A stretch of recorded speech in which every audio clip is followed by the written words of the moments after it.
Hello friends, नमस्कार मेरी online family. एक बहुत अच्छा मैसेज आया आज, सोचा आपको सुनाया जाए। बहुत एक प्यारी सी एक बात है उसमें। उसका टाइटल है एक हृदय स्पर्शी घटना। सुबह सूर्योदय हुआ ही था कि एक वयोवृद्ध डॉक्टर के दरवाजे पर आकर एक घंटी बजने लगी। सुबह सुबह कौन आया है, कहते हुए डॉक्टर की पत्नी ने दरवाजा खोला। वृद्ध को देखते ही डॉक्टर की पत्नी ने कहा, दादा आज इतनी सुबह क्या परेशानी हो गई आपको? वयोवृद्ध ने कहा, मेरे अंगूठे के टांके कटवाने आया हूं डॉक्टर साहब। मुझे 8:30 बजे दूसरी जगह पहुंचना होता है, इसीलिए जल्दी आया हूं। आपकी परेशानी, मेरी वजह से जो आपको परेशानी हुई उसके लिए मैं क्षमा प्रार्थी हूं।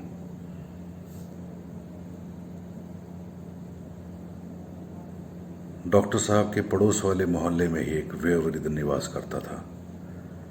जब भी जरूरत पड़ती थी ना, वे डॉक्टर के पास आते थे और डॉक्टर साहब भी उनसे परिचित थे। उनके कमरे से बाहर आकर कहा, कोई बात नहीं दादा, बैठो, बताओ आपका अंगूठा। डॉक्टर ने पूरे ध्यान से अंगूठे के टांके खोले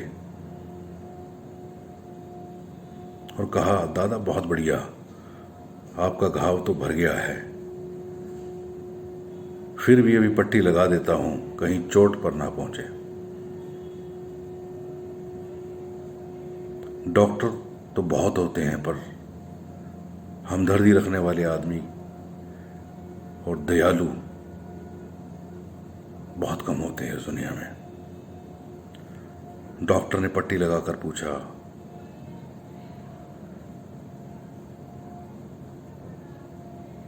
दादा आपको कहां पहुंचना पड़ता है 8:30 बजे? आपको देर हो गई, मैं चलकर आपको छोड़ देता हूं। वृद्ध ने कहा, नहीं डॉक्टर साहब, अभी मैं घर जाऊंगा, नाश्ता तैयार करूंगा, फिर निकलूंगा और बराबर 9 बजे मैं पहुंच जाऊंगा। उन्होंने डॉक्टर का आभार माना और जल्दी खड़े हुए। बिल लेकर उपचार करने वाले तो डॉक्टर बहुत होते हैं, परंतु दिल से उपचार करने वाले डॉक्टर बहुत कम होते हैं। दादा खड़े हुए और डॉक्टर की पत्नी ने आकर कहा, दादा नाश्ता यहीं कर लो ना। वृद्ध ने कहा, नहीं बहन, मैं नाश्ता यहां कर लेता, परंतु उसे कौन कराएगा? एक प्रश्न चिन्ह सा हो गया उस डॉक्टर की पत्नी के मन में। उसे कौन?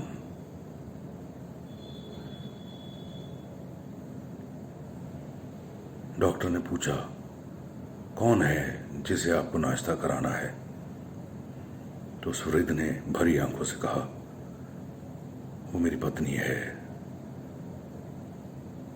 तो वो कहाँ रहती हैं और 9 बजे आपको कहाँ पहुंचना है? वृद्ध ने कहा, डॉक्टर साहब, वह तो मेरे बिना रहती ही नहीं थी, परंतु अब वो अस्वस्थ है, वो तो नर्सिंग होम में एडमिट है।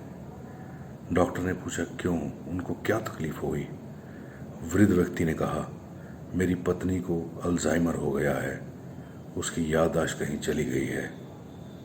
पिछले 5 साल हुए वो मुझे पहचानती नहीं। मैं नर्सिंग होम में जाता हूं, उसको नाश्ता खिलाता हूं, वह फटी आंख से शून्य नेत्र से मुझको देखती है। मैं उसके लिए अनजान सा हो गया हूं। ऐसा कहते कहते उस वृद्ध व्यक्ति की आंखों में कहीं आंसू छलक पड़े।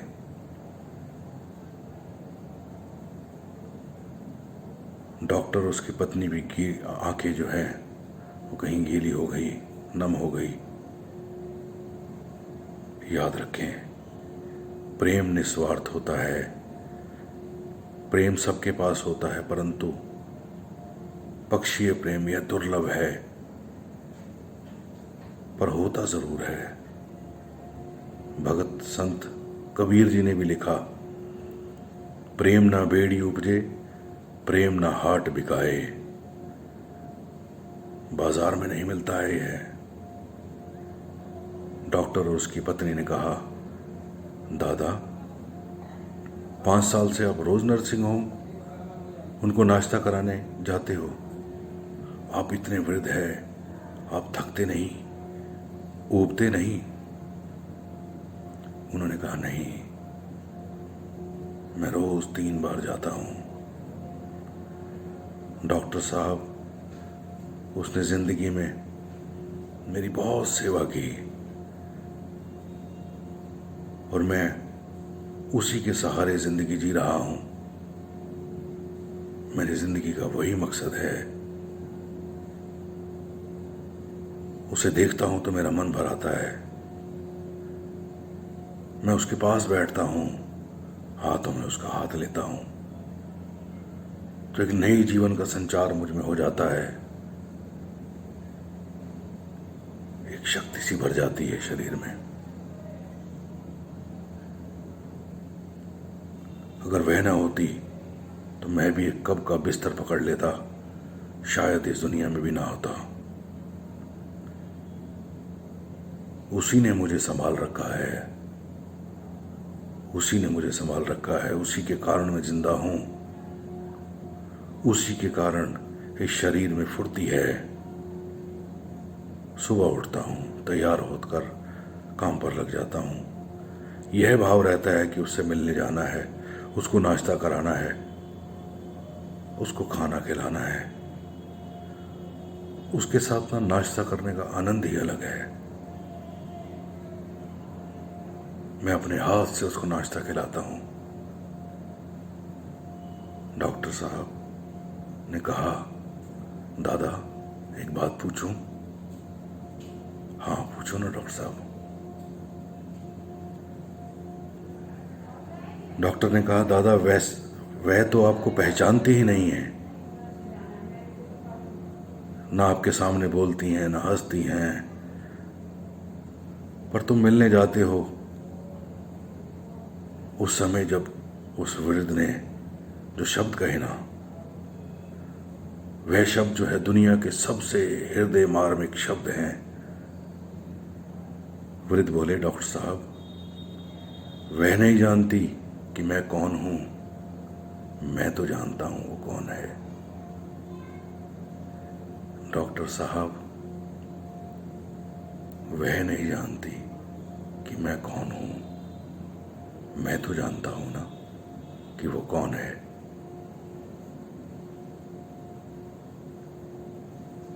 इतना कहते ही वृद्ध की आंखों से फिर से अश्रु की धार बह चली। डॉक्टर साहब की पत्नी की आंखें भी भर आई। कहानी तो पूरी होगी, परंतु पारिवारिक जीवन में स्वार्थ अभिश्राप है और प्रेम आशीर्वाद है। प्रेम कम होता है तो परिवार टूट जाते हैं। अपने घर में अपने माता पिता से प्रेम करना। जो लोग यह कहते हैं कि माता पिता के लिए साठी बुद्धि न्याठी, उनको यह कथा 10 बार पढ़वाना। यह शब्द वह नहीं जानती कि मैं कौन हूं, पर मैं तो जानता हूं। ये शब्द शायद प्रेम का प्रवाह कर दें आपके सामने वाले के भीतर।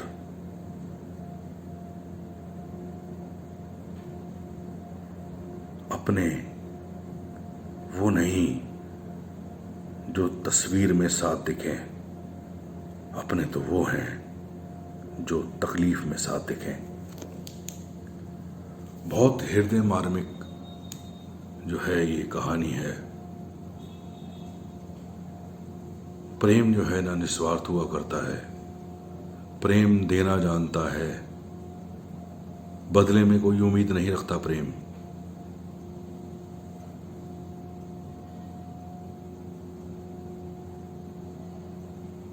प्रेम की कोई परिभाषा आज तक बनी ही नहीं।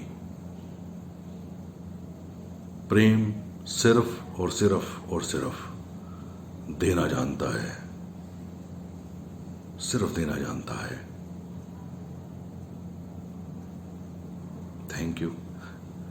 मुझे बहुत अच्छी लगी ये कहानी, सोचा कि आपके साथ शेयर की जाए। फिर मिलेंगे, तब तक के लिए नमस्कार। Love you all. खुश रहें, स्वस्थ रहें, मस्त रहें, अस्त व्यस्त ना रहें। बस इतना ही। Thank you.